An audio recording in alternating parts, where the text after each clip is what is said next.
umuntu urimo kunkurikira urimo kundeba yego ntabwo ubwo ubuzima ubayemo ari bwo ukwiriye kubamo. yego ubuzima bwawe bugomba guhinduka ukagira imibereho mishya, yego ukava muri ubwo buzima ukareka kuba umukoroni wa Satani. Iyo umuntu aba mu buzima bw'ibiyobyabwenge yarabaye imbata ntabwo ajya amenya ko ubwo akuze cyane, ntabwo ajya abasha kumenya ikigero agezemo, ntamenye imyaka agezemo. N'umwana uvutse ejo araza bakabisangira akagira ngo barangana, kubera ko biba byaramutwaye ubwenge, nyine ni ibiyobyabwenge.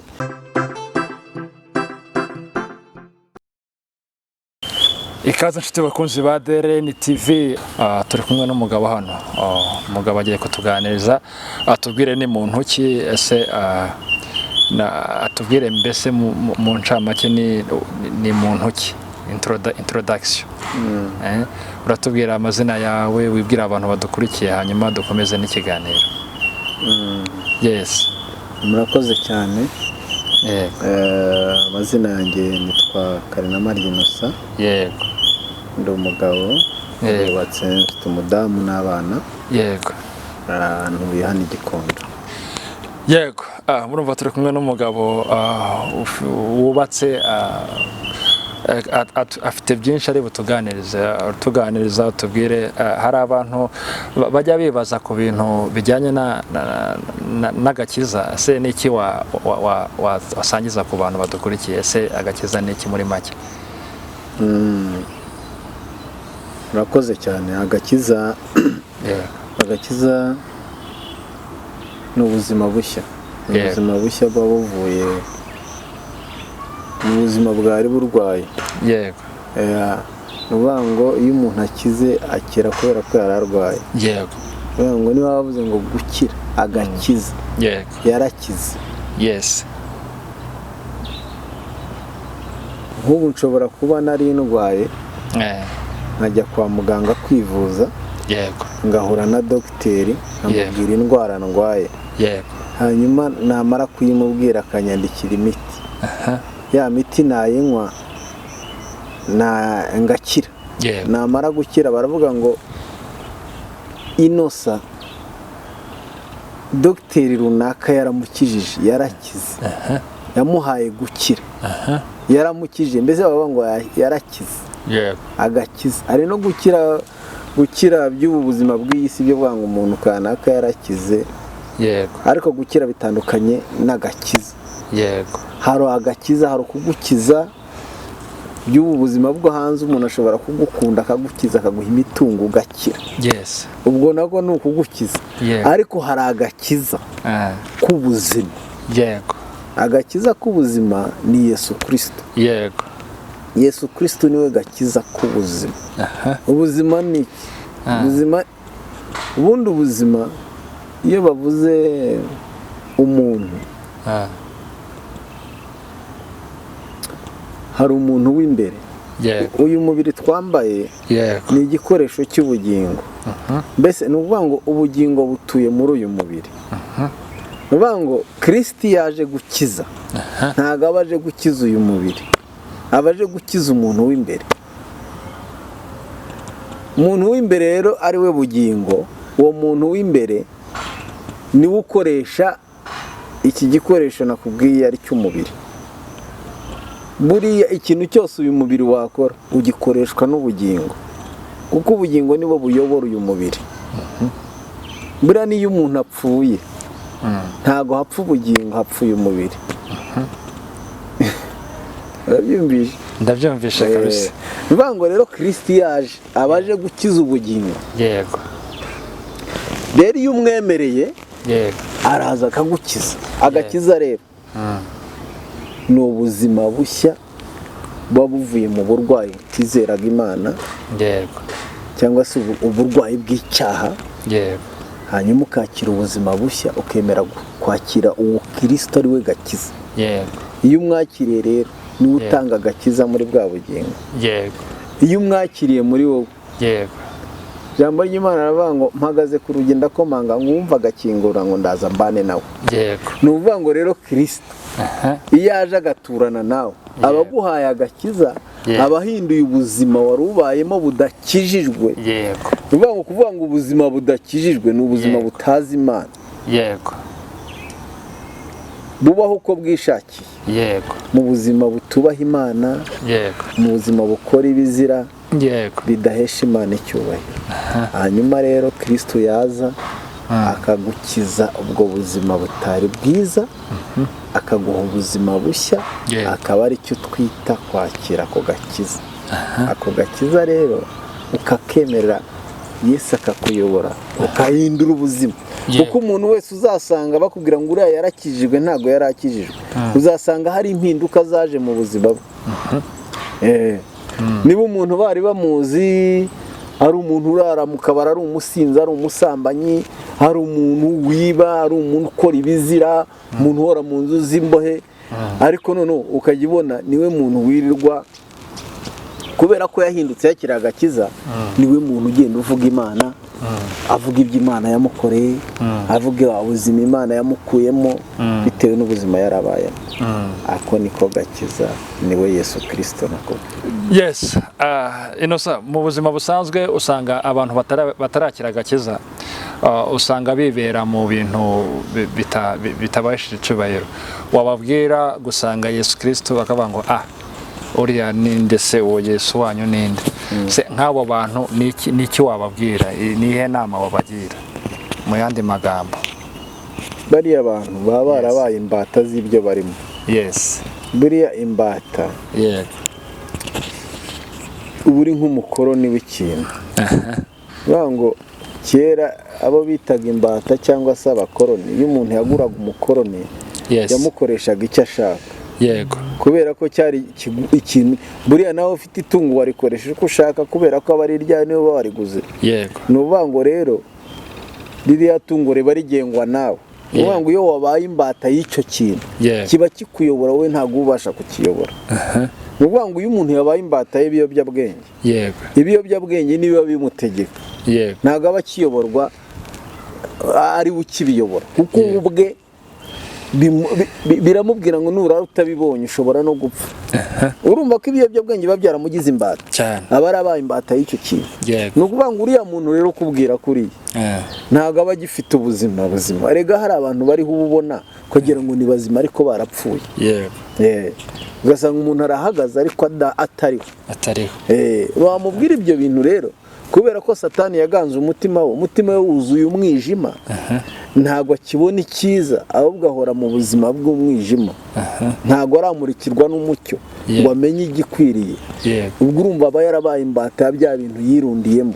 Ni nayo mpamvu rero iyo umubwiye Kristo atabasha kumwumva, kuko umutima wari umwijima, aba ari ahandi hantu. Yes, usanga abantu bajya kwigisha ahantu mu masoko, mu magereza, usanga babinuba. Ese nk'abari abantu bo, ese koko baba barahamagawe kugira ngo bigishirize hariya, cyangwa ni ubushake bwabo gusa kugira ngo bagende bajye kwiyerekana hariya ko bamenye Imana? Ni ukuvuga ngo buri muntu agira umuhamagaro. Yes. Umuntu ashobora kuba afite umuhamagaro wo kwigisha mu isoko, cyangwa mu nzu y'imbohe, cyangwa mu muhanda agenda, kuko uriya muhamagaro ntabwo ugira abantu bose, ugasanga rero ni umuhamagaro we, kandi Imana niko yamweretse agomba gukora. Agomba gukora.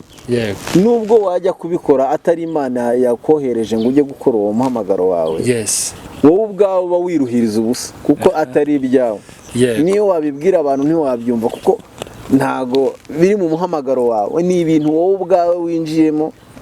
Ni nk'uko wajya hariya ukavuga ngo urakijijwe kandi udakijijwe. Byanze bikunze imirimo yawe irakugaragaza ko udakijijwe, ariko niba ukijijwe uri mu muhamagaro. Uriya muntu rero, kubera ko abantu bafite imihamagaro itandukanye, niba ari umuhamagaro we, nibyo rwose agomba kubikora mu muhamagaro we, kandi bikagenda neza, Imana ikamushyigikira ikabana nawe. Ariko uzabikora nawe bitari mu buryo bw'umuhamagaro, ari uburyo bwe yashatse kugira ngo yigaragaze hariya, ntacyo byamumarira n'imbere y'Imana. Mbese mu yandi magambo, bari abantu bajya kwigisha hariya, Imana niba yabatumye kugira ngo nakubwiye ngo niba ari umuhamagaro Imana yaramuhamagariye kujya kwigisha hariya byanze bikunze agomba kubikora kuko Imana niyo imuha briefing ngo genda ujye kubwiriza ubutumwa hariya Mwuka w'Imana araza akamubwira ati rero wowe haguruka ugende ujye kubwira ubutumwa mu isoko hariya genda ubabwire Imana batarayimenya bayimenye kuko Yesu Kristo azajya kuza muri iyi si azajya kugaruka abantu bose bamaze kumva ubutumwa bwiza bwarabageze mu matwi nubwo babwirengagiza ntibabwumve ntibakire ubwo butumwa bwiza ngo bemerere Kristo aturane nabo ariko bazaba barabyumvishe n'amatwi yabo abo bantu rero barahari kubera ko bafite uwo muhamagara Imana yabahamagariye kugira ngo bajye kwigisha mu masoko no mu magereza n'ahandi hantu hatandukanye mu mihanda ariko byanze bikunze uzajya kwigisha bitari mu muhamagaro we ari nko kujya kwiyamamaza ngo abantu bamubone nabyo ntacyo bimumare yaba ari ubwe n'imbere y'Imana ntacyo bizafasha abantu babyumva kubera ko yabikoze mu bushake bwe ntibyavuye mu bushake bw'Imana Innocent dusoza duciremo muri makeya ubuhamya bwawe mbere utarakira Yesu nk'umwami n'umukiza se Innocent yarabayeho ate yarari mu buzima bumeze bute ntarakira Yesu nari mbayeho mu buzima bubi nari mbayeho mu buzima butazi Imana nanjye narabaye imbata y'ibiyobyabwenge nari imbata y'ibiyobyabwenge nakoreshaga ibiyobyabwenge nkanywa ibiyoga nkanywa amadroge nkanywa amatabi nkidoroga cyane nkumva rero ubuzima bwanjye kuva mu gitondo kugeza nimugoroba nkumva ko nabaho mu buzima bwo guhora ndi muri ubwo buzima bwo kwidoroga nkumva nibwo buzima bwiza nkumva nibwo numva nagumya kubamo ariko maze kumenya Imana nasubije amaso inyuma y'ahantu narindi ndeba ubuzima nari mbayemo nsanga Imana yarandinze kuko mba naranapfuye kuko muri ubwo buzima bwose umuntu aba yarabayemo byanze bikunze ahenshi uba waragiye ujya mu nzu z'imbohe kubera amakosa ugakora amakosa mu bintu bidakwiriye ukarara mu kabari ukarwana ugakubitana amavide ugasanga baragufunze bagufata uri muri ibyo biyobyabwenge bakaba bagufunga urumva ntabwo ubuzima nari mbayemo byanze bikunze n'umuntu wese wambonaga ntabwo yabonaga ko ibyo bintu ari byiza mbayemo buriya hari abantu baba muri ubu buzima bwo kutamenya Imana natwe ubwacu iyo tubarebye bidutera agahinda kuko uba ubona ubuzima umuntu abayemo ugasanga umuntu w'umusore yabaye nk'uwapfuye yabaye koronike y'ibiyobyabwenge kandi afite ubuzima bwiza yakabaye abamo akagira amahitamo meza ugasanga rero ntabwo uko abantu bakubona ariko ukwiriye kubaho ukwiye kubaho uko Imana ishaka ntabwo ukwiye kubaho uko wowe ushaka murumva ko Innocent yaciye mu buzima butoroshye kandi ubuzima bubi ubuzima bw'ibiyobyabwenge ni ubuzima bubi kandi bwangiza bituma mbese iyo uza kuba utarakiriye Yesu umwami n'umukiza ubu ntibari kuba ukiri ku isi ntabwo nakabaye nkiriho kabisa mba narapfuye wari kuba warapfuye urumva iyo umuntu agiye mu bintu by'ibiyobyabwenge anywa inzoga ajya no mu busambanyi byanze bikunze wenda simba nzi mba nkiriho mba ntaranduye sida nkaba narapfuye cyangwa se sinzi mashobora kuba mba narapfiriye nko mu kabari baranyiciyemo nkubise amavide ngapfa cyangwa se nkaba ubu ngubu mborera wenda nko mu nzu y'imbohe kubera ibyo bintu nabagamo urumva ko ubuzima ntabwo ari bwo buzima nakabaye mbamo ariko ubu ngubu aho maze kwakirira Yesu urumva nagize umuryango ngira abana ngira itorero mbarizwamo ngira izindi nshuti nshya zingira inama nziza ubuzima burahinduka imibereho irahinduka byanze bikunze impinduka zabayeho nyinshi kandi zigaragarira abantu benshi Innocent dusoza ni izihe nama wagira bari abantu bose bakiri mu nzira nk'izo wanyuzemo kugira ngo tuhite dusoza ni izihe nama wabagira kugira ngo nabo bazakire Yesu nk'umwami nibabona iyi video bazakire umwami Yesu nk'umwami n'umukiza wabo inama nabagira abantu batarakira Yesu hari abo twabanye batarabivamo kuva icyo gihe nk'ibirimo ariko iyo ugiye ukabareba aho bari usanga bakiri muri bwa buzima twari tubayemo icyo gihe, usanga bakibaye muri bwa buzima nta mpinduka. Hari abafite imyaka ingana n'iyo mfite bataratekereza no kuba bashaka ngo bagire imiryango cyangwa se bubake ingo cyangwa se bahindura ubuzima, ugasanga ubuzima babayemo ni bwa bundi bw'ibiyobyabwenge, mbese nta mpinduka zigeze zibaho, ntibajya banamenya ko bakuze. Iyo umuntu aba mu buzima bw'ibiyobyabwenge yarabaye imbata ntabwo ajya amenya ko ubwo akuze cyane, ntabwo ajya abasha kumenya ikigero agezemo, ntamenye imyaka agezemo. N'umwana uvutse ejo araza bakabisangira akagira ngo barangana, kubera ko biba byaramutwaye ubwenge, nyine ni ibiyobyabwenge. Rero inama nabagira, umuntu urimo kunkurikira urimo kundeba, ntabwo ubwo ubuzima ubayemo ari bwo ukwiriye kubamo. Ubuzima bwawe bugomba guhinduka, ukagira imibereho mishya, ukava muri ubwo buzima ukareka kuba umukoroni wa Satani. Tera intambwe, Imana iragusanga, Imana iragushoboza. Ubwo wibwira ko bidashoboka, wowe ubwawe nutera intambwe imwe, Imana iraza igusanga, iragushyigikira, iragufasha, igukure muri ubu buzima. Ntabwo Imana nayo yishimiye kubaho muri ubwo buzima ubayemo. Ubwo si bwo buzima. Niba unyumva unankurikiye ufite n'ababyeyi bawe ntibishimiye ubwo buzima ubayemo, kuko ubwo buzima si bwo buzima bwawe. Ntabwo Imana yakuremeyeho kubaho muri ubwo buzima. Uko ni ukuba imbata ya Satani. Rero mwiyambure, emera uca iyo migozi ikuboshye, wegere Kristo, araza abane nawe kandi araguhindurira imibereho n'ubuzima bushya. Innocent, turagushimiye hano kuri BRN TV. Urakoze kuba tuganirije kabisa, kandi turabizi neza ko hari abantu basubijwemo imbaraga, kandi nibabona iyi video turabizi neza ko bazagira icyo batubwira bitewe n'ubutumwa ucishije hano. Turasoje, turabasaba gukora subscribe, mukore share ku nshuti zanyu, abavandimwe ndetse n'inshuti zanyu nazo zibasha gusangiza abandi iyi video. Channel ni ya yindi, ni BRN TV.